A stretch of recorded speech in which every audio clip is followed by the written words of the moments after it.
الحمد لله نحمده ونستعينه ونؤمن به ونتوكل عليه ونعوذ بالله من شرور أنفسنا ومن سيئات أعمالنا من يهده الله فلا مضل له ومن يضلل فلا هادي له أشهد أن لا إله إلا الله وأشهد أن محمدا عبده ورسوله أرسله بالهدى ودين الحق ليظهره على الدين كله ولو كره المشركون اللهم صل على محمد وعلى آل محمد كما صليت على إبراهيم وعلى آل إبراهيم وبارك على محمد وعلى آل محمد كما باركت على إبراهيم وعلى آل إبراهيم إنك حميد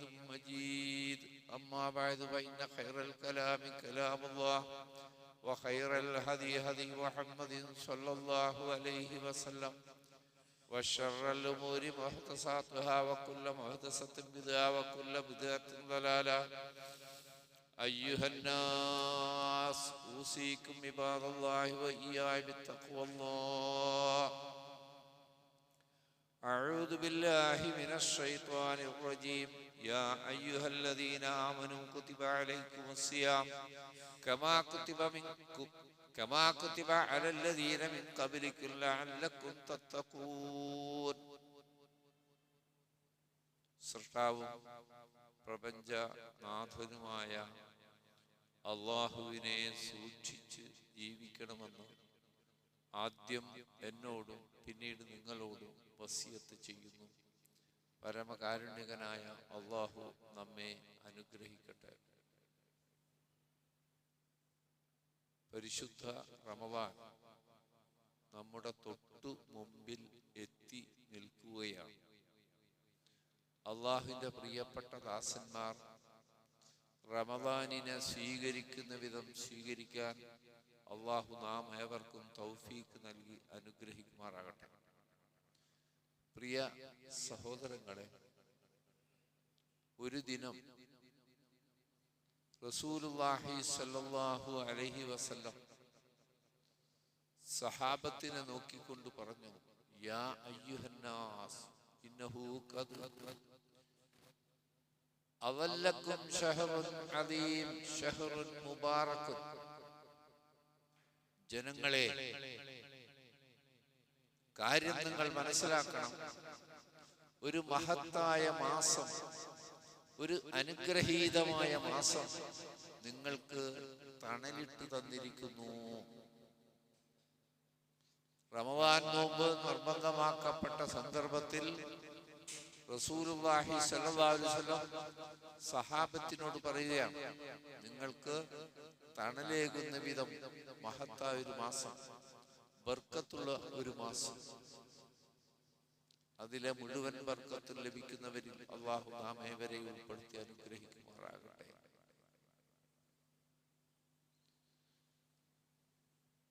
പരിശുദ്ധ ഖുർആനിൽ മാസങ്ങളുടെ എണ്ണം 12 എന്ന് പറയുന്നുണ്ട്. പേര് പറയുന്നില്ല. ഒരൊറ്റ മാസത്തിന്റെ പേരേ ഖുർആനിലുള്ളൂ, അത് റമദാനാണ്. വേറെ ഒരു മാസത്തിന്റെ പേരും ഖുർആനിലില്ല. ഖുർആനിൽ തുടങ്ങുന്ന ആ ആയത്തിലാണ് റമദാൻ എന്ന പേരുള്ളത്. മുഹറമോ സഫറോ റബീഉൽ അവ്വലോ റബീഉൽ ആഖിറോ ഒന്നും ഖുർആനിൽ ആ പേര് കാണില്ല. 12 മാസമാണെന്ന് ഖുർആൻ പറഞ്ഞിട്ടുണ്ട്. ഖുർആനിൽ പരാമർശിച്ച ഒരൊറ്റ പേര് റമദാൻ മാസം മാത്രമാണ് എന്നുകൂടി നാം മനസ്സിലാക്കുക.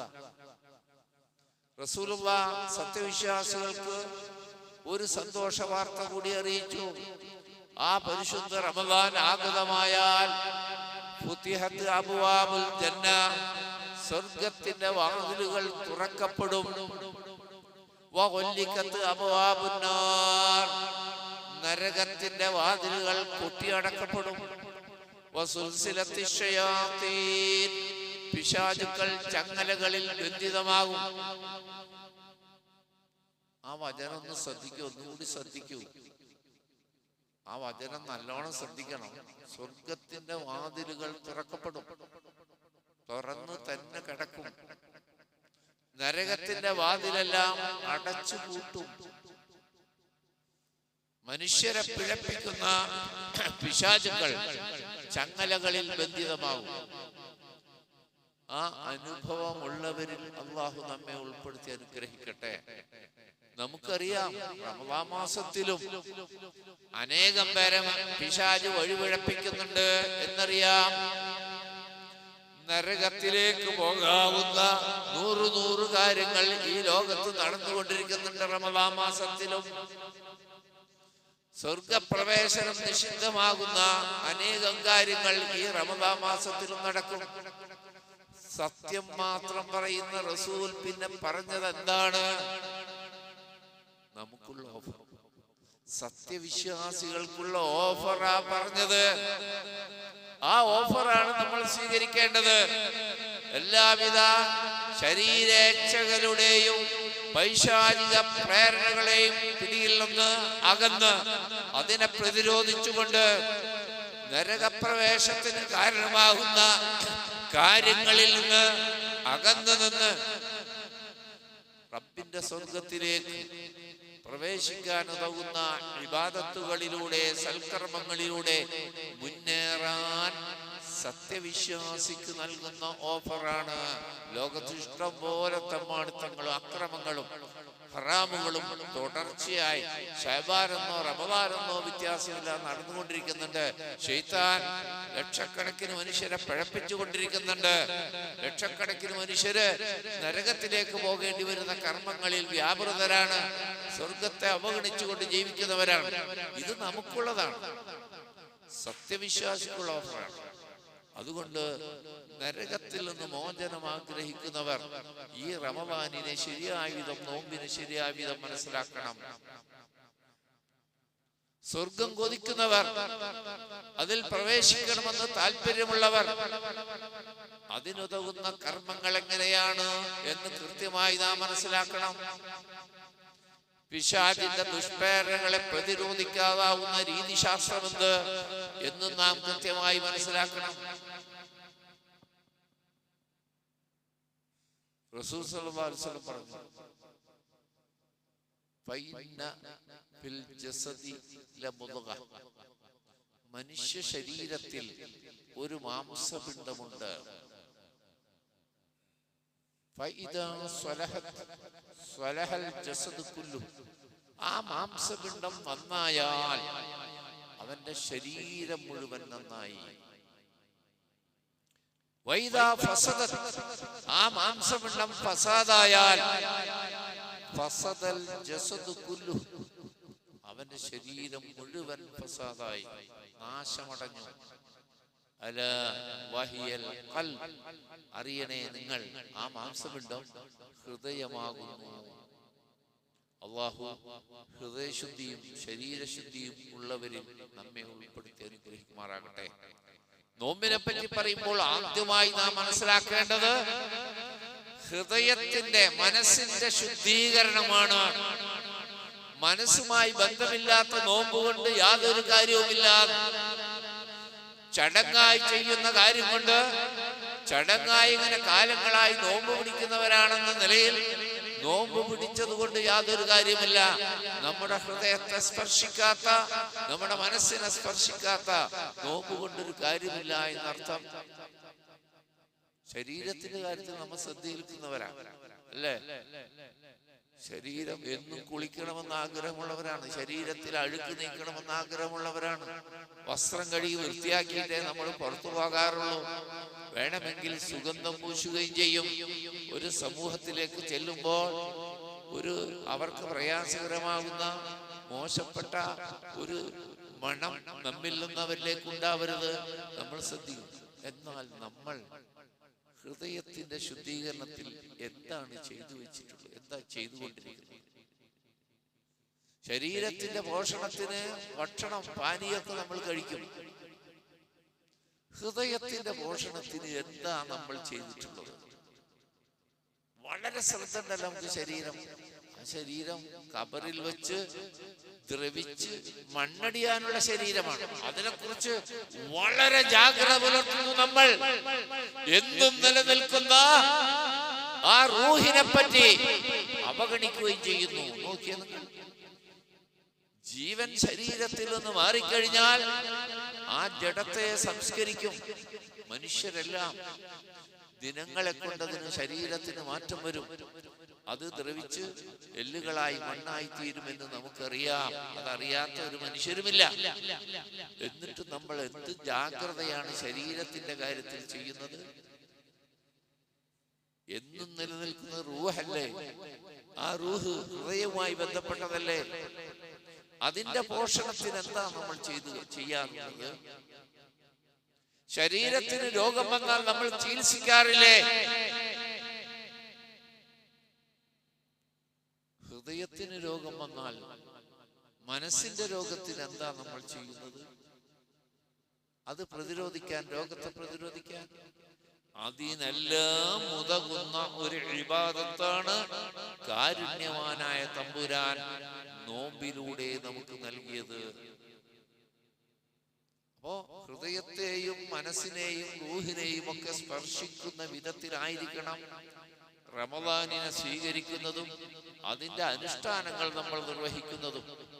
കാലങ്ങളായി നമ്മളുടെ ജീവിതത്തിൽ പല അഴുക്കുകളും നമ്മുടെ മനസ്സിലേക്ക് വന്നിട്ടുണ്ട്. നമ്മൾ അറിഞ്ഞാലും അറിഞ്ഞില്ലെങ്കിലും സത്യമാണത്.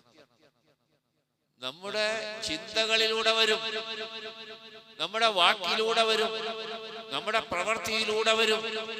അതിങ്ങനെ ഒരു തെറ്റ് ചെയ്യുമ്പോ റസൂലുള്ളാഹി സ്വല്ലല്ലാഹു അലൈഹി വസല്ലം ഹൃദയത്തിന് ഒരു കറുത്ത പുള്ളി വീഴും.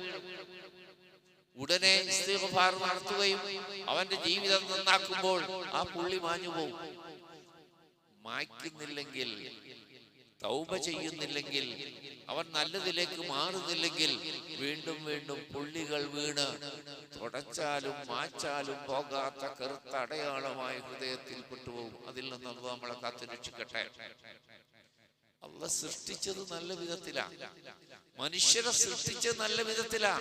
ശുദ്ധമായ ഹൃദയത്തോടു കൂടിയും ശുദ്ധമായ ശരീരത്തോടു കൂടിയുമാണ്.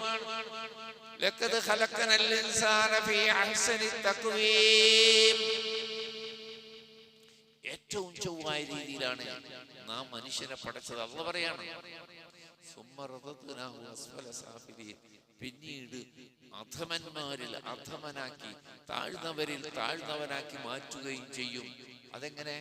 ശുദ്ധ പ്രകൃതിയിൽ സൃഷ്ടിക്കപ്പെട്ട മനുഷ്യൻ, അവന്റെ ഹൃദയം ശുദ്ധമാണ്, ശരീരം ശുദ്ധമാണ്. ഓരോ ദിനങ്ങൾ പിന്നിടുമ്പോഴും അവൻ വളർന്നു വരുമ്പോൾ, ചിന്തിക്കാൻ തുടങ്ങുമ്പോൾ, കാര്യപ്രാപ്തി എത്തുമ്പോൾ അവന്റെ വർത്തമാനങ്ങൾ, അവന്റെ പ്രവർത്തനങ്ങൾ, അവന്റെ വിശ്വാസങ്ങളൊക്കെയും ഒരു പക്ഷേ മലക്കിനേക്കാൾ ഉയർത്തും. അവനെ മലക്കിനേക്കാൾ മുകളിലെത്തും.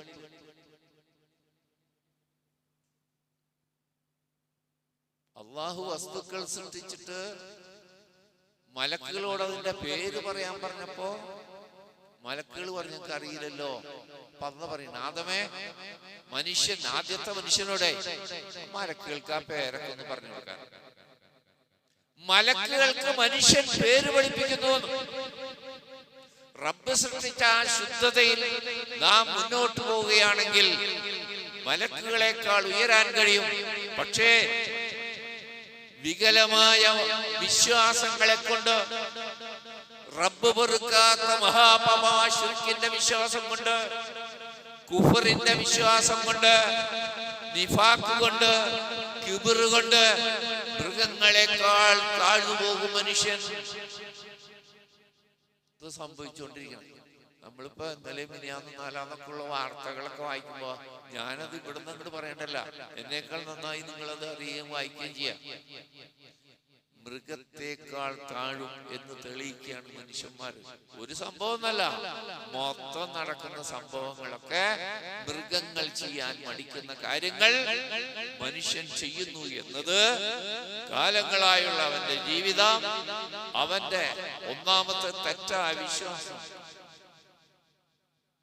ഏറ്റവും അപകടത ശിർക്കിന്റെ വിശ്വാസം, കുഫറിലേക്ക് എത്തുന്ന അവസ്ഥകൾ, കിബിർ ഉണ്ടാവുക, കാപ്പട്യം ഉണ്ടാവുക. ഈ നാലിൽ നിന്നും മോചനപ്പെട്ട ഈമാനാണ് നമുക്ക് വേണ്ടത്. അല്ലാഹു നമ്മളെ അനുഗ്രഹിക്കട്ടെ. അപ്പൊ മനുഷ്യൻ തരം താന്ന് അങ്ങനെ പോയിക്കൊണ്ടേയിരുന്നാൽ പിന്നെ അവന് ദുനിയാവിൽ ആഖിറത്തിൽ രക്ഷയില്ല. അവനെ ഉയർത്തിയെടുക്കാൻ കാരുണ്യവാനായ റബ്ബ് ആഗ്രഹിക്കുന്നു. അതുകൊണ്ട് റമദാനിനെ കുറിച്ച്, നോമ്പിനെ കുറിച്ച് പറയുന്നു, യാ അയ്യുഹല്ലദീന ആമനൂ, സത്യവിശ്വാസികളെ, കുതിബ അലൈക്കും സിയാം കമാ കുതിബ അലല്ലദീന മിൻ ഖബ്ലിക്കും ലഅല്ലക്കും തത്തഖൂൻ. നിങ്ങൾക്ക് നോമ്പ് നിർബന്ധമാക്കപ്പെട്ടിരിക്കുന്നു, നിങ്ങൾക്ക് നോമ്പ് നിർബന്ധമാക്കപ്പെട്ടിരിക്കുന്നു. കമാ കുതിബ അലല്ലദീന മിൻ ഖബ്ലിക്കും, നിങ്ങൾക്ക് മുമ്പുള്ളവർക്ക് നിർബന്ധമാക്കപ്പെട്ട പോലെ. ലഅല്ലക്കും തത്തഖൂൻ, ഉദ്ദേശിക്കുന്നേ ഉള്ളൂ. നിങ്ങൾക്ക് നോമ്പ് നിർബന്ധമാക്കിയ ഉദ്ദേശം നിങ്ങളെ ശരീരത്തെ മരിക്കലല്ല, നിങ്ങളെ പട്ടിണിക്കിടലല്ല. ലഅല്ലക്കും തത്തഖൂൻ, റബ്ബിനെ സൂക്ഷിച്ച്, ഹൃദയത്തെ ശ്രദ്ധിച്ച്, മാലിന്യം കലരാതെ ശുദ്ധതയോടുകൂടി സൂക്ഷ്മതയോടുകൂടി ജീവിതത്തെ മുന്നോട്ട് കൊണ്ടുപോകാൻ നിങ്ങൾക്ക് പ്രേരകമാകുന്നതാണ് നോമ്പ്. നമ്മൾ ആദ്യം പറഞ്ഞ ഇപ്പൊ പറഞ്ഞ രണ്ടും ശരിയായി വരുന്നു. കാലങ്ങളായി ഹൃദയത്തിലേക്ക് അടിഞ്ഞുകൂടിയ മാലിന്യങ്ങളെ ഹൃദയത്തിൽ നിന്ന് കഴുകി വൃത്തിയാക്കി, വീടുകളൊക്കെ വൃത്തിയാക്കി. നമ്മൾ സ്ത്രീകള് നിസ്കാരത്തിന് ഉപയോഗിക്കുന്ന നിസ്കാരക്കുപ്പായൊക്കെ തിരുമ്പിട്ടുണ്ട്, ചിലത് പുതിയത് കൊടുക്കുന്നുണ്ട് ആൾക്കാർ. പള്ളികളൊക്കെ വൃത്തിയാക്കി കൂടുതൽ സൗകര്യങ്ങളൊക്കെ ഒരുക്കി നമ്മളും ചെയ്തു. നമ്മളുടെ ഹൃദയം കഴുകിയോ എന്നതാണ്. ശരീരം നമ്മൾ കഴുകും, വെള്ളിയാഴ്ച കുളിക്കാണ്ടൊന്നും നമുക്ക് വരില്ല. ഹൃദയം കഴുകാൻ കഴിഞ്ഞോ? അങ്ങനെ ഹൃദയം ശുദ്ധമായ പ്രകൃതിയിലേക്ക് എത്തിക്കാൻ ആർ കഴിഞ്ഞോ അവനാണ് വിജയിച്ചിട്ടുള്ളത്. ലഅല്ലക്കും തത്തഖൂൻ, നിങ്ങൾ റബ്ബിനെ സൂക്ഷിച്ചുകൊണ്ട്, റബ്ബിന്റെ കൽപ്പനകൾ പാലിച്ചുകൊണ്ട്, റബ്ബ് നിഷിദ്ധമാക്കിയതിനെ അകന്നു നിന്നുകൊണ്ട് ജീവിക്കാൻ നിങ്ങൾക്ക് പ്രേരണ നൽകുന്നതാണ്. ഇതിനിടയ്ക്ക് അല്ലാഹു പറഞ്ഞല്ലോ, നിങ്ങൾക്ക് മുമ്പുള്ളവർക്ക് ഇതുണ്ടായിരുന്നു. ഇപ്പൊ നോക്കിയ പോലെ ഒന്നും കാണുമെന്ന് നമ്മളെ നോമ്പ് പോലെ ആർക്കെങ്കിലും ലോകത്ത് ഇല്ല. മുസ്ലിങ്ങൾ അനുഷ്ഠിക്കുന്ന നോമ്പ് പോലെ ലോകത്തൊരുത്തിലുമില്ല. എല്ലാവർക്കും ഉണ്ടായിരുന്നു അല്ലാഹു പറയും. എങ്ങനെ പോയത്? മാറ്റം വരുത്തി. ചിലര് മത്സ്യമാംസം മാത്രം ഒഴിവാക്കി, ചിലര് അരിഭക്ഷണം മാത്രം ഒഴിവാക്കി. അങ്ങനെ പല രീതിയിൽ സൗകര്യപ്പെടുന്ന വിധത്തിലേക്ക് നോമ്പിനെ മാറ്റി. മുസ്ലിം സമുദായത്തിൽ അനേകം വികലമായ അവസ്ഥകൾ ഉണ്ടായിട്ടുണ്ടെങ്കിലും, വ്യതിയാനങ്ങൾ ഉണ്ടായിട്ടുണ്ടെങ്കിലും, നോമ്പ് തോൽക്കുന്ന വിഷയത്തിൽ, നോമ്പ് അനുഷ്ഠിക്കുന്നതിൽ ഒരു മാറ്റവും വന്നിട്ടില്ല ഇന്ന് വരെ. 1450 കൊല്ലം ഒരേപോലെ വിശ്വാസത്തിൽ വ്യതിയാനം വന്നിട്ടുണ്ട്, കർമ്മങ്ങളിൽ വീഴ്ചകൾ വന്നിട്ടുണ്ട്. പക്ഷേ നോമ്പിന്റെ രൂപത്തിൽ നോമ്പെടുക്കുന്നവരെ പറ്റിയാ പറഞ്ഞില്ല.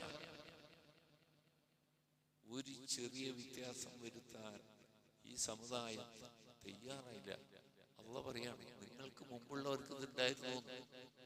പക്ഷേ അവിശ്വാസികളൊക്കെ അത്ഭുതപ്പെടല്ലോ മുസ്ലിങ്ങളുടെ നോമ്പിനെ പറ്റി പറഞ്ഞു. എങ്ങനെ സാധിക്കുന്നു? അപ്പൊ അത് നിർബന്ധാക്കിയാൽ നിർബന്ധം തന്നെ ഒരു നിലയിലും ഒഴിവാകാൻ പറ്റില്ല. തന്റെ ഇടമെത്തിയ എല്ലാവർക്കും, എല്ലാ മുസ്ലിങ്ങൾക്കും, ആണിനും പെണ്ണിനും നിർബന്ധമാണ് എന്ന് നമുക്കറിയാം. എന്നാൽ കാരുണ്യവാനായ തമ്പുരാൻ മനുഷ്യന്റെ അവസ്ഥകൾ പരിഗണിച്ച് ഇളവുകൾ നൽകിയിട്ടുണ്ട്. നിർണയിക്കപ്പെട്ട ദിനങ്ങളിലാണ് നോമ്പുള്ളത്.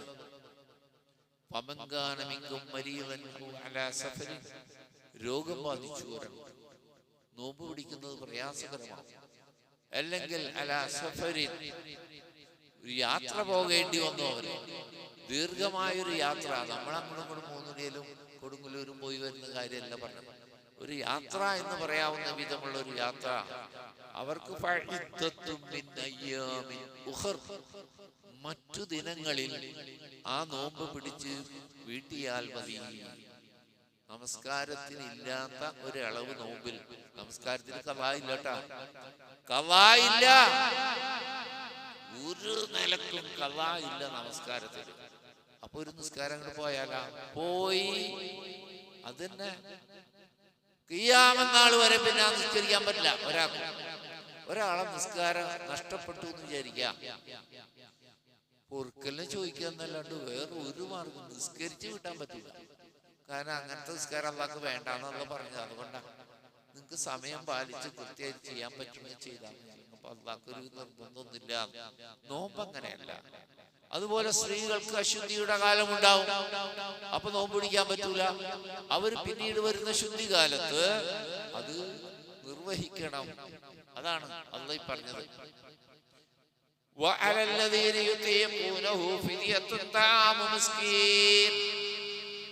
ചില ഘട്ടങ്ങൾ മനുഷ്യൻ വരും, രോഗാവസ്ഥ തന്നെയാവാം, പ്രായാധിക്യമാവാം. ഒരിക്കലും ഇതിനേക്കാൾ മെച്ചപ്പെട്ടൊരു ദിനമില്ല. ഇന്നത്തെ ആരോഗ്യം അതിനേക്കാൾ മെച്ചപ്പെട്ട പ്രതീക്ഷ, കൂടുതൽ ക്ഷീണത്തിലേക്ക്, കൂടുതൽ പ്രായത്തിലേക്ക് പോകുന്നു. അങ്ങനത്തെ സ്ഥിതി വരാം. അല്ലെങ്കിൽ ചില ഗർഭിണികൾ തുടർച്ചയായി ഗർഭം ധരിക്കുന്നു. ഗർഭസ്ഥ ശിശുവിനെ ബാധിക്കുമെന്ന് തോന്നിയാൽ അവർക്കും ഇളവുണ്ടല്ലോ. പക്ഷെ അത് മാറി അടുത്തത് വരുമ്പോൾക്കും പിന്നെ അല്ലെങ്കിൽ മുലകുടി പാല്, അത് കഴിയുമ്പോൾക്ക് അടുത്ത ഗർഭധാരണം. അപ്പൊ ഇങ്ങനെ കുറെ കൊല്ലം ഇങ്ങനെ കൊണ്ടുനടക്കാൻ പറ്റുമല്ലോ. അങ്ങനെയുള്ളവർക്ക് അള്ളാഹ് പറഞ്ഞത് ഒരു മിസ്കീന്റെ ഭക്ഷണം ഒരു നോമ്പിന് പകരമായി നൽകണം. എപ്പോഴും ആൾക്കാർ സംശയം തീരാത്തൊരു കാര്യമാണ്. ഇതൊരു സംശയിക്കേണ്ട കാര്യമൊന്നുമില്ല. ഒരു മിസ്കീന്റെ ഒരു ദിവസത്തെ ഭക്ഷണം അടിസ്ഥാന ഭക്ഷണമാണ്. കല്യാണത്തിന് സദ്യക്ക് വിളമ്പുന്ന ഒരു ദിവസത്തെ ഭക്ഷണമല്ല. മനുഷ്യന്റെ വിശപ്പ് മാറാൻ ഒരു ദിവസത്തേക്ക് എത്ര വേണോ നിങ്ങൾ കണക്ക് കൂട്ടിക്കോ. 40 പറ്റുമോ 50 പറ്റുമോ എന്നൊന്നും നിങ്ങൾ തിരിച്ചു ചോദിക്കണ്ട. ഒരു മനുഷ്യന്, ഒരാൾക്ക്, ഒരു കുടുംബത്തിനല്ല, ഒരാൾക്ക് 3 നേരത്തെ ഭക്ഷണത്തിന് ഉതകുന്ന അടിസ്ഥാന ആവശ്യം നിർവഹിക്കാൻ പറ്റുന്ന ഒരു സംഖ്യ, ഭക്ഷ്യവസ്തുവാവാം, സംഖ്യ ആവാം. അത് ഒരേ ഒരു മനുഷ്യന് കൊടുക്കാം. 30 നോമ്പുണ്ടാകും 30 ആൾക്ക് കൊടുക്കാം. അപ്പൊ മനസ്സിലായാലും ഒരാൾക്കും കൊടുക്കാം 30 ആൾക്കും കൊടുക്കാം എന്ന് പറഞ്ഞാൽ അതിനിടയിലൊക്കെ കൊടുക്കാന്നായില്ലേ. 10 ആക്കോ 15 ആക്കോ ഒക്കെ കൊടുക്കാം. എന്നിട്ട് അന്ന് പറയുന്നൊക്കെ സ്വയം നന്മ ചെയ്യുക എന്നതാണ് പുണ്യകരമായിട്ടുള്ളത്. പുണ്യകർമ്മങ്ങൾ സ്വയം ആരും നിർബന്ധിച്ചിട്ടല്ല, സ്വയം പ്രേരിതനായി സ്വയം ഇഷ്ടത്തിൽ ഒരാൾ ചെയ്താൽ അതാണ് ഉത്തമം. ചെറിയ അസുഖമാണെങ്കിലേ, ചെറിയൊരു അസുഖം വരുമ്പോഴേക്കും നോമ്പ് വിടാം. ചില ഡോക്ടർമാർ പറയും പിടിക്കാൻ പാടില്ല. ചില ഡോക്ടർമാർ പറഞ്ഞത് നിങ്ങളുടെ രോഗത്തിന് നോമ്പ് പിടിക്കുന്നത് നല്ലതാണെന്ന് പറയുന്ന അവസ്ഥകളുണ്ട്. നോമ്പ് പിടിക്കൽ തന്നെയാണ് ഉത്തമം. അത് ഇതൊക്കെ പറഞ്ഞിട്ട് പറയാം. ഈ ഇളവൊക്കെ ഉണ്ട്. എന്നാലും നോമ്പ് നോൽക്കുക എന്നതാണ് ഇങ്ങൊന്നും താഴെ നോമ്പിന്റെ മഹത്വം നിങ്ങൾ അറിയുകയാണെങ്കിൽ ചെറിയ അസുഖത്തിനൊന്നും ചെറിയ യാത്രക്കൊന്നും നോമ്പ് വിടില്ല. ഒരു യാത്ര എന്ന് പറയുന്ന ആവശ്യമായ യാത്ര മാറ്റി വെക്കേണ്ട വേണ്ടേ? നോമ്പ് കാലത്ത് ഒരു യാത്ര ആയിക്കോട്ടെ എന്ന് വെച്ച് യാത്ര ചെയ്യുന്നതിനെ പറ്റിയല്ല. യാത്ര അനിവാര്യമായാൽ, ഒരു അനിവാര്യം ഇല്ലാന്ന് ആൾക്കാർ പോകുന്നുണ്ട്. ഇപ്പൊ നാളെ പോകാൻ തീരുമാനിച്ചു, മറ്റന്നാ നമ്മുടെ വിഷയം പരിധി ആ വിഷയമല്ല ഞാൻ പറഞ്ഞത്. നമുക്ക് മാറ്റിവെക്കാവുന്ന യാത്രകളുണ്ട്. അപ്പോ ഹൃദയത്തിന്റെ ശുദ്ധീകരണമാണ് ഇത്. മറ്റുള്ളവർ അത്ഭുതപ്പെടുകയാണ്. എങ്ങനെ ഇവർക്ക് ഭക്ഷണം കഴിക്കാതിരിക്കാൻ പറ്റും? എങ്ങനെ ഈ കടുത്ത വേനലിൽ എങ്ങനെ വെള്ളം കുടിക്കാൻ പറ്റും? അല്ലാഹ് ആനന്ദത്തോടെ പറയുന്ന ഒരു വർത്താനുണ്ട്.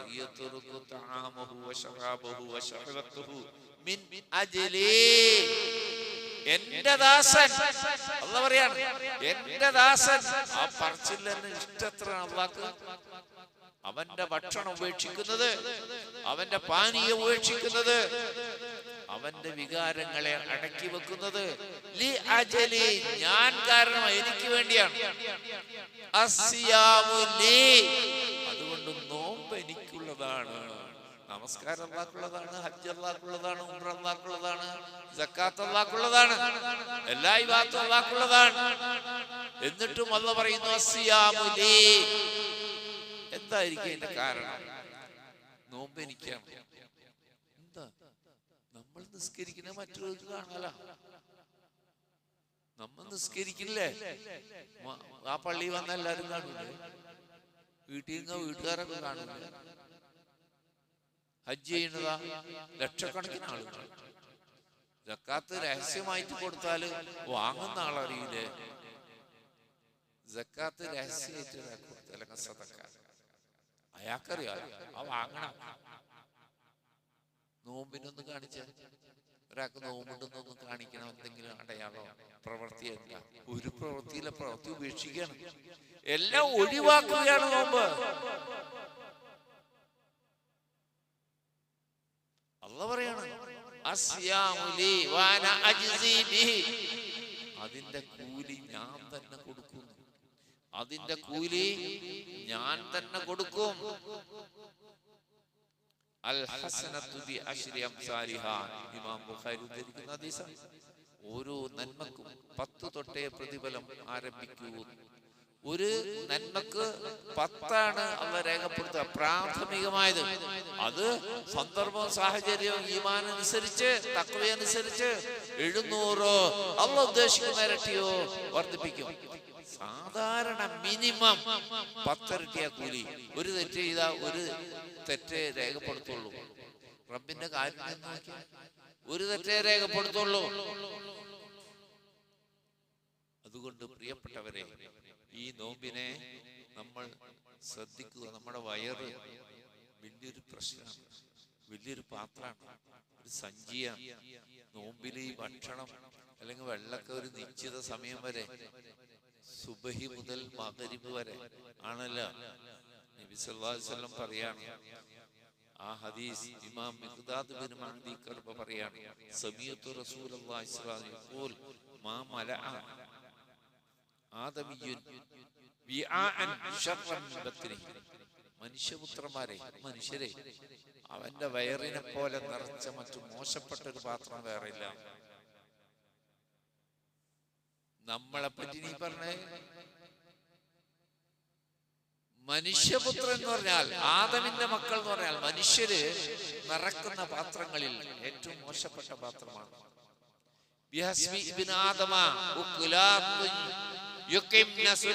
അവന്റെ തണ്ടല് നീർന്നു നിൽക്കാൻ മാത്രമുള്ള കുറച്ച് ഭക്ഷണം ആവശ്യമുള്ളൂ സാധാരണഗതിയിൽ. അവിടെ വെച്ച് നിർത്തുവോ? നമ്മള് എഴുന്നേറ്റ് നിൽക്കാൻ പറ്റുന്ന അത്ര ആവശ്യമുള്ള ഭക്ഷണേ അവന് ആവശ്യമുള്ളൂ. ഭയങ്കര മഹാലത്തൻ. ഇനി അത് പോരാന്ന് ആർക്കെങ്കിലും തോന്നിയാൽ വയറിന്റെ 1/3 മതിയാവും. വയറിന്റെ 1/3 മതിയാവും. എന്തിനാത്? വയറിന്റെ 1/3 ഭക്ഷണത്തിനും വയറിന്റെ 1/3 വെള്ളത്തിനും ഒഴിച്ചിടണം. 3-ാമത്തെ ഭാഗം വയറിന്റെ 1/3 ഭക്ഷണം, 1/3 പാനീയം, 1/3 ഒഴിച്ചിടണം. അതിന്റെ ദഹനക്രിയ നടക്കാൻ, അവന് സൗഖ്യം കിട്ടാൻ. സൗഖ്യം കിട്ടാൻ ഒഴിവില്ലെങ്കിൽ അവൻ തന്നെ ബുദ്ധിമുട്ടും. ആരോഗ്യമുണ്ടാവാനാണ് ഭക്ഷണം കഴിച്ചതെങ്കിൽ വയറ് നിറഞ്ഞിട്ട് അസ്വസ്ഥനായി തിരിഞ്ഞും മറിഞ്ഞും കിടക്കും. ആ പാഠം കൂടി നമുക്ക് നോമ്പിലൂടെ പഠിപ്പിക്കുന്നുണ്ട് അല്ലാഹ്. നിങ്ങള് സുബഹിയൊട്ട് ഇതുവരെ അങ്ങനെ ഇരിക്കുന്നില്ല, നിങ്ങൾക്ക് പറ്റും, പറ്റാഞ്ഞല്ല. പക്ഷെ കല്യാണക്കാരിങ്ങനൊക്കെ മുന്നിൽ കൊണ്ട് വെച്ചാൽ നമ്മ എന്ത് ചെയ്യുന്നുള്ള വണ്ടിയിൽ ഓരോരുത്തരിയ്ക്കുന്നു. കല്യാണക്കാരി കല്യാണത്തിനൊക്കെ ചെന്നാൽ ഇതൊക്കെ പോടിങ്ങനെ വെച്ചാൽ നമ്മ എന്ത് ചെയ്യും? അപ്പോഴും നമ്മളെ വയറിനെ പറ്റി നമ്മ ആലോചിക്കേണ്ട, കല്യാണക്കാരന്റെ വിഷയം അന്വേഷിക്കേണ്ട. എന്റെ വയറിന് ആവശ്യമുള്ളത് ഞാൻ കഴിക്കുക എന്നതാണ്. അള്ളാഹു ഈ നോമ്പിനെ അതിന്റെ മുഴുവൻ പുണ്യങ്ങൾ നേടുന്നവരിൽ അള്ളാഹു നമ്മെ ഉൾപ്പെടുത്തി അനുഗ്രഹിക്കുമാറാകട്ടെ.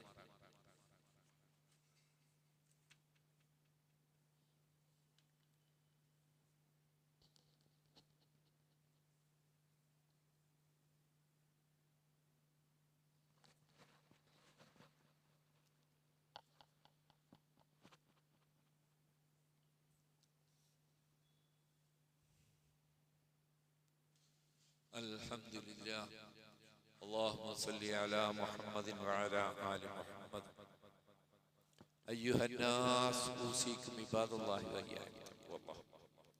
പ്രിയപ്പെട്ടവരെ, കുറച്ച് കാര്യങ്ങൾ അധികം പറയുന്നുണ്ട്, പക്ഷെ ഇപ്പൊ തന്നെ സമയം പറയാം. ചുരുക്കി പെട്ടെന്ന് പോയിന്റ് മാത്രം പറയുന്നുള്ളൂ. നിങ്ങൾ അതിൽ നിന്ന് ബാക്കി എല്ലാ കൊല്ലവും നമ്മൾ ആവർത്തിക്കുന്നു. നോമ്പിനെ പറ്റിയുള്ള ക്ലാസ്സിൽ പങ്കെടുക്കുന്നു, ലേഖനങ്ങൾ വായിക്കുന്നു, കുത്തുവകളോ പ്രസംഗങ്ങളോ ഒക്കെ കേൾക്കുന്നു. അതുകൊണ്ട് അപരിതം ആർക്കുമില്ല. നോമ്പുകാരന്റെ ശ്രദ്ധിക്കേണ്ടത് ഒന്ന്, നെയ്യത്തുണ്ടായിരിക്കാം. സുബഹിക്ക് മുമ്പ് നോമ്പ് പിടിക്കൂന്ന് അവൻ വിചാരിച്ചിരിക്കണം. അല്ലാണ്ട് പ്രത്യേകിച്ച് ചൊല്ലി പറയാനും ചെയ്യാനൊന്നുമില്ല. നെയ്യത്തെന്ന് പറയാൻ നാളെ നോമ്പുകാരനാണ് എന്ന ബോധം സുബഹിക്ക് മുമ്പ്, തലേദിവസം രാത്രി സുബഹിക്ക് മുമ്പ് അതുണ്ടായിരിക്കണം. അതാണ് നെയ്യത്ത്. പിന്നെ അത്താഴമാണ്, വളരെ വലിയ ബർക്കത്തുള്ളതാണ് അത്താഴം. തസഹറു ഫഇന്ന ഫിസ്സുഹൂരി ബർക. അത്താഴം കഴിക്കണം നിങ്ങൾ. യൂതന്മാർ അത്താഴം കഴിച്ചിരുന്നില്ല. അവരെ നോമ്പില് അത്താഴം കഴിച്ചിരുന്നില്ല. അള്ളാഹു മോമിനീങ്ങളോട് അതീവ കരുണയുള്ളവനായതുകൊണ്ട് മുസ്ലിങ്ങൾക്ക് നിശ്ചയിച്ച നോമ്പിൽ അത്താഴം പ്രധാനപ്പെട്ട ഒരു സംഗതിയാക്കി. അതിന് കുറെ ലക്ഷ്യങ്ങളുണ്ട്. മനുഷ്യനെ പീഡിപ്പിക്കാൻ അള്ളാഹു ഉദ്ദേശിക്കുന്നില്ല. മനുഷ്യരെ പീഡിപ്പിക്കാൻ അള്ളാഹു ഉദ്ദേശിക്കുന്നില്ല. നോമ്പ് ആരംഭിക്കുമ്പോ വിശക്കുന്നവനായി നോമ്പ് തുടങ്ങരുത്. അതാ അത്താഴത്തിന്റെ പ്രശ്നം. പാതിരാക്കല്ല എന്നർത്ഥം. സുബഹിക്ക് തൊട്ടു മുമ്പാണ് അത് കഴിക്കേണ്ടത്. സുബഹിക്ക് തൊട്ടു മുമ്പ് ബാങ്ക് വരെ കുടിക്കാം. വിശപ്പ് മാറ്റുക, ദാഹം മാറ്റുക. തുടങ്ങുമ്പോ തന്നെ വിശന്ന ഉച്ചയാകുമ്പോ പിന്നെ എന്ത് ചെയ്യും? കാലത്ത് തന്നെ വിശപ്പണെങ്കിൽ ഉച്ചക്ക് എന്ത് ചെയ്യും? 4 മണിക്ക് എന്ത് ചെയ്യും? പ്രയാസമില്ല. അതുകൊണ്ട് സുബഹിക്കിനോട് അടുത്തായിരിക്കണം അത്താഴം കഴിക്കേണ്ടത്. കോഴി കൂവുന്നതോ അമ്പലത്തിലെ വെടിക്കെട്ടൊന്നും നമ്മളെ സമയം, നോമ്പിന്റെ സമയം പറഞ്ഞല്ല. സുബഹി വരെ റസൂലുള്ളാഹി അത്താഴം കഴിച്ച് സുബഹി നിസ്കാരത്തിനിടയിൽ 50 ആയത്തോതുന്ന ഇടവേള സമയം, 50ഓ 60ഓ ആയത്തോതാൻ എത്ര സമയം? അത്രേ ഉണ്ടായിരുന്നുള്ളൂ എന്ന് കൂടെ അത്താഴം കഴിച്ച സഹാബിമാര് പറയാം. പിന്നെ നോമ്പ് തുറക്കൽ വേഗം വേണം, വേഗം നോമ്പ് തുറക്കണം. സാധാരണ പറയുമ്പോ ആകുന്നതാണ്. ഞാൻ അതല്ല പറയാ, സമയമാകുമ്പോ മുറിക്കണം എന്നാ ഞാൻ പറയാം. ബാങ്ക് കൊടുക്കുന്ന ആള് 2 മിനിറ്റ് അവിടുത്തെ വാച്ചിത്തിരി കേടായിട്ടോ ശ്രദ്ധിക്കാനിട്ടോ 2-3 മിനിറ്റ് വൈകിട്ട് ബാങ്ക് കൊടുത്താൽ എന്ത് ചെയ്യും? നമ്മളൊക്കെ വേണം സമയം. മഗ്‌രിബ് എപ്പോഴാണെന്ന് അറിഞ്ഞു വെക്കണം. ആ സമയായാല് സാധാരണ ബാങ്ക് ഉണ്ടാവും. ചിലവര് സൂക്ഷ്മതക്ക് വേണ്ടി 3, 4, 5 മിനിറ്റ് വൈകുന്നു. കടുത്ത അന്യായമാണ്. ചില പള്ളികളിലെ മഗ്‌രിബിന് 3, 4 മിനിറ്റ് 5 മിനിറ്റ് വൈകിക്കുന്നു. സൂക്ഷ്മതക്ക് വേണ്ടി. അള്ളാന്റെ റസൂൽ പറയാണ്, സൂക്ഷ്മത പഠിപ്പിച്ച റസൂൽ പറയുന്നു, നിങ്ങൾ നോമ്പ് തുറക്കുന്നതിൽ ധൃതി കാണിച്ചാൽ അള്ളാഹു അവരെ ഇഷ്ടപ്പെട്ടുകൊണ്ടേയിരിക്കും. അപ്പൊ വേറെ പണിക്ക് ആണുങ്ങളും പെണ്ണുങ്ങളും പോരുത്. റോട്ടിയിൽ ഉണ്ടാവരുത്, പറമ്പിൽ ഉണ്ടാവരുത്. മുമ്പ് പറഞ്ഞ പോലെ ഒന്നുകിലെ പള്ളിയിൽ അല്ലെങ്കിൽ വീടിന്റെ അകത്ത്. എല്ലാവരും ഇതൊക്കെ ഒരുക്കുന്ന സ്ത്രീകളും അവരാണ് വൈകിക്കുക. കുട്ടികൾ കളിക്കും കളിപ്പറമ്പിൽ. ബാങ്ക് കേട്ടിട്ട് നോമ്പ് മുറിക്കാൻ വരരുത്. ബാങ്ക് കൊടുക്കുമ്പോ അല്ലെങ്കിൽ മഗ്‌രിബാവുമ്പോ കയ്യിൽ നോമ്പ് മുറിക്കാനുള്ള വസ്തു ആണിന്റെ കയ്യിലും പെണ്ണിന്റെ കയ്യിലും കുട്ടിയുടെ കയ്യിലും ഉണ്ടാവണം. ചെറിയ യാത്രക്ക് പോകേണ്ടി വന്നാൽ, ഉച്ചക്ക് ശേഷം ഉച്ചരിഞ്ഞു പോകേണ്ടി വന്നാൽ ഈത്തപ്പഴം കയ്യിൽ കരുതണമെന്ന്. ബസ്സിൽ വെച്ചെന്ന് മുറിക്കേണ്ടി വന്നാൽ മുറിക്കണമെന്ന്. അല്ലാണ്ട് ഇപ്പൊ എന്തായാലും 2 മിനിറ്റ് 5 മിനിറ്റ് കഴിഞ്ഞിട്ട് പള്ളിയിൽ എത്താല അപ്പം മുറിക്കാൻ തീരുമാനിക്കരുത്. അപ്പ മുറിക്കണം സമയമായാൽ. അത്രയും അള്ളാഹു അവരെ ഇഷ്ടപ്പെടുന്നു. പിന്നെ എല്ലാ ദിവസവും ഉള്ളതാണ് രാത്രി നമസ്കാരം, എല്ലാ ദിവസവും ഉള്ളതാണ്. പക്ഷേ ഏത് ഇബാദത്തിനും റമളാൻ മാസത്തിൽ പുണ്യം കൂടും. അതുകൊണ്ട് നമ്മൾ ശ്രദ്ധ കൂടുതൽ ചെലുത്തും. അതിനെ നബിയൊന്നും തറാവീഹ് എന്ന് പേരിട്ടിട്ടില്ല. അള്ളേ പിൽക്കാലത്ത് വന്ന ഫിഖിന്റെ പണ്ഡിതന്മാരാണ് തറാവീഹ് എന്ന് പേരിട്ടത്. രാത്രി നിസ്കാരാണ്, ഖിയാമുൽ ലൈൽ അല്ലെങ്കിൽ ഖിയാമുർ റമളാൻ. അത് ഉറങ്ങി എഴുന്നേറ്റ് നിസ്കരിച്ചാൽ അതിനെ തഹജ്ജുദ് എന്ന് പറയും. നിസ്കാരം ഒന്നും രണ്ടാ, വെവ്വേറെ നിസ്കാരമില്ല. സാധാരണ രാത്രി നിസ്കാരം അതിന്റെ സമയം ഇശാഇന്റെയും സുബഹിന്റെയും ഇടയിൽ രാത്രി നിസ്കാരത്തിന്റെ സമയം നമ്മളെ സൗകര്യം അനുസരിച്ച് ചെയ്യാം. നമ്മളൊക്കെ ഇപ്പൊ പള്ളിയിൽ എന്താ ചെയ്യാ, ഇശ കഴിഞ്ഞ് സുന്നത്ത് കഴിഞ്ഞ് പ്രാർത്ഥിച്ച് തുടങ്ങില്ലേ. ഒറ്റക്ക് എഴുതാക്ക് ഉറങ്ങിയിട്ട് പിന്നെ എഴുന്നേറ്റ് ചെയ്താലും മതി. അതിന് തഹജ്ജുദ് എന്ന് പേര് വരും. ഇത് വേറെ അത് വേറെ, അങ്ങനെ നിസ്കാരമില്ല, ഒരേ സാധനം തന്നെയാണ്. ആ വിഷയത്തിൽ അനേകം ഹദീസുകളുണ്ട്. ആ ഹദീസുകളിൽ നമ്മളല്ല, അന്നത്തെ ഹദീസ് ശേഖരിച്ച പണ്ഡിതന്മാർ, ഹദീസിന്റെ ബലാബലങ്ങൾ നിശ്ചയിച്ച പണ്ഡിതന്മാർ ഏകകണ്ഠമായി പറഞ്ഞൊരു കാര്യം, നബിയുടെ രാത്രി നിസ്കാരത്തിന്റെ, നോമ്പിൽ നിസ്കരിച്ച നിസ്കാരത്തിന്റെ വിഷയത്തിൽ ഏറ്റവും സഹീഹായത് ആയിഷയിൽ നിന്ന് ഇമാം ബുഖാരി മുസ്ലിം ധരിക്കുന്ന ഹദീസാണ്.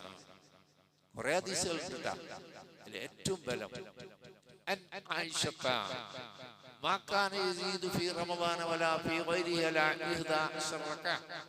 അല്ലാഹുവിന്റെ റസൂൽ റമദാനിലോ അല്ലാത്തപ്പോഴോ, കേട്ടോ ഹദീസ്, റമദാനിലോ അല്ലാത്തപ്പോഴോ, ഇത് എന്നുള്ളതാണിത്. നമ്മ നോമ്പെല്ലാം ശ്രദ്ധിക്കാറില്ല എന്നുകൊണ്ടാണ് ചിലര് തഹജ്ജുദായിട്ട് 2-3 റക്അത്ത് സുബഹിക്ക് നിസ്കരിക്കുന്നു മാത്രം. അപ്പോ റമദാനിലോ അല്ലാത്തപ്പോഴോ 11 റക്അത്തിൽ നബി കൂടുതലായി വർദ്ധിപ്പിച്ചിട്ടില്ല. അല്ലാഹുവിന്റെ റസൂൽ ഈ നിസ്കാരം 11 റക്അത്തിനേക്കാൾ വർദ്ധിപ്പിച്ചിട്ടില്ല. അതുകൊണ്ട് ഹദീസ് പണ്ഡിതന്മാർ പറയുന്നു, ഹദീസിന്റെ ഭാഷ്യം നബി വർദ്ധിപ്പിച്ചിട്ടില്ല എന്നൊരു വാക്കൊരു മുസ്ലിം കേട്ടാൽ അവിടെ ബ്രേക്ക് ചെയ്യണവൻ, അവിടെ ബ്രേക്ക് ചെയ്യണം. അല്ലാഹുവിന്റെ റസൂൽ വർദ്ധിപ്പിച്ചിട്ടില്ല എന്നാ ഹദീസ്. അതിന് മറികടക്കെ നമ്മൾ സുന്നത്തല്ലേ, രാത്രിയല്ലേ, അതിപ്പോ 20 ആയാലും എന്താ കുഴപ്പം, 30 ആയാലും എന്താ കുഴപ്പം എന്നൊക്കെ ചോദിക്കുന്നവരുണ്ടേ. പക്ഷേ അല്ലാഹുവിന്റെ റസൂൽ വഅശ്ഹദു അന്ന മുഹമ്മദൻ റസൂലുള്ളാഹ് എന്ന് പറഞ്ഞവർ, അതാണ് ഏറ്റവും സഹിഹായ ഹദീസ് എന്ന് എല്ലാവരും ഏകോപിച്ചതും. വർദ്ധിപ്പിച്ചിട്ടില്ല, നബി വർദ്ധിപ്പിച്ചിട്ടില്ല. അതിനെതിരെ വർദ്ധിപ്പിക്കാൻ ഒരു സത്യവിശ്വാസിക്ക് എങ്ങനെ സാധ്യമാവും എന്നതുകൂടി നിങ്ങൾ മനസ്സിലാക്കണം. 4 മദ്ഹബി പണ്ഡിതന്മാരിൽ ഒരാളായ ഇമാം മാലിക് റഹ്മത്തുള്ളാഹി അലൈഹി സ്വന്തം ഹദീസിന്റെ കിതാബിൽ മുവത്തയിൽ അദ്ദേഹം പറയുന്നു, അമറ ഉമർ ഇബ്നുൽ ഖത്താബ് ഉബയ്യ് ഇബ്നു കഅബ് വ തമീം അദ്ദാരി അൻ യഖൂമ ലിന്നാസി ബി 11 റക്അ. ഇമാം മാലിക്കിന്റെ ഹദീസ് ഗ്രന്ഥമായ മുവത്ത, മാലിക്കിന്റെ ശിഷ്യനായിട്ടാണ് ഇമാം ഷാഫി മദീനയിലേക്ക് പഠിക്കാൻ പോയത്. മക്കക്കാരനാട്ടാ ഷാഫി. എന്നിട്ട് മദീനത്തേക്ക് വലിയൊരു പണ്ഡിതൻ ഉണ്ടെന്ന് കേട്ടപ്പോ അവിടെ പോയി പഠിക്കാൻ തോന്നി. അവിടെ എല്ലാരും എടുക്കൂല, പഠിക്കാൻ എല്ലാരും എടുക്കൂല, പരിശോധിച്ചിട്ടേ എടുക്കുള്ളൂ. എന്റെ ക്ലാസ്സിൽ ഇരിക്കാൻ ഇവൻ യോഗ്യനാണോ എന്ന് ഇമാം മാലിക് പരിശോധിക്കും. ഷാഫി ഇങ്ങനെ ചെന്ന്, ചെറുപ്പല്ലേ, പരിശോധിച്ചപ്പോ ഈ മുവത്ത ഇമാം മാലിക് എഴുതിയ മുവത്ത മനപ്പാടം കൊണ്ട് പറഞ്ഞു കൊടുക്കുകയാണ് ഗുരുനാഥൻ. മനപ്പാടെ ഹദീസേ പറഞ്ഞു കൊടുക്കുകയാണ്. ആ ബുക്കിൽ, ആ കിതാബിലുള്ള ഹദീസാണിത്. ഉമറുൽ ഫാറൂഖ് ഖലീഫയായ സന്ദർഭത്തിൽ ജനങ്ങളൊക്കെ വർദ്ധിച്ചല്ലോ. പള്ളിയിലൊക്കെ പലരും നിസ്കരിക്കുന്ന രൂപമൊക്കെ മാറ്റി ഒരു ഇമാമിന്റെ കീഴിൽ, അത് കുറെ നീണ്ടു നിൽക്കണല്ലോ. അപ്പൊ ഒരു സഹായി, 2 ആൾ, എന്താ, ഉബയ്യ് ഇബ്നു കഅബിനോടും തമീം അദ്ദാരിയോടും ജനങ്ങൾക്ക് ഇമാമായി നിസ്കരിക്കാൻ കൽപ്പിച്ചു. 11 റക്അത്ത് വീതം. വായനയിൽ എന്താ കേൾക്കണത്? ഉമർ ഖത്താബ് 20 നിസ്കരിച്ചു, ഇപ്പോൾ ഒരു 8 ആക്കി. ഹദീസ് നോക്കിയേ, ഉമർ ഖത്താബ് കൽപ്പിക്കുന്നു, അദ്ദേഹമാണ് അമീറുൽ മുഅ്മിനീൻ. പള്ളിയിൽ ഇങ്ങനെ കുറെ ജമാഅത്ത് വേണ്ട, കുറെ ആൾ ഒറ്റക്ക്, കുറെ ആൾ ജമാഅത്ത്, അത് വേണ്ട. ഒരൊറ്റ ജമാഅത്ത് മതി. റസൂൽ സ്വല്ലല്ലാഹു അലൈഹി വസല്ലം അത് ചെയ്തിട്ടുണ്ട്. അപ്പൊ സുന്നത്തിന് വിരുദ്ധമല്ല. അതുകൊണ്ട് രണ്ടാളെ ഇമാമായി നിശ്ചയിച്ചു. ദീർഘമുള്ളതുകൊണ്ട് ഒരാൾക്ക് തന്നെ മുഴുവൻ എത്തിക്കാൻ പറ്റിയില്ലെങ്കിലോ എന്ന് വെച്ചിട്ട് രണ്ടാളോട് പറഞ്ഞു അത് 11 റക്അത്ത്. ഇതാണ് ഇത് ഏതെങ്കിലും പണ്ഡിതന്റെ അഭിപ്രായമല്ല, ഹദീസ് മാത്രമാണ് ഞാൻ നിങ്ങളെ കേൾപ്പിച്ചത്. അതിൽ നിന്ന് നമ്മൾ മനസ്സിലാക്കി പെരുമാറണം. അള്ളാഹു നമ്മളെ അനുഗ്രഹിക്കട്ടെ. നമ്മുടെ വീഴ്ചകൾ അള്ളാഹു പുറത്തു മാപ്പാക്കി തെരുമാറാകട്ടെ. اللهم اغفر للمؤمنين والمؤمنات والمسلمين والمسلمات الأحياء منا والأموات إنك مجيب الدعوات يا قاضي الحاجات. اللهم ربنا آتنا في الدنيا حسنة وفي الآخرة حسنة وقنا عذاب النار. آمين برحمتك.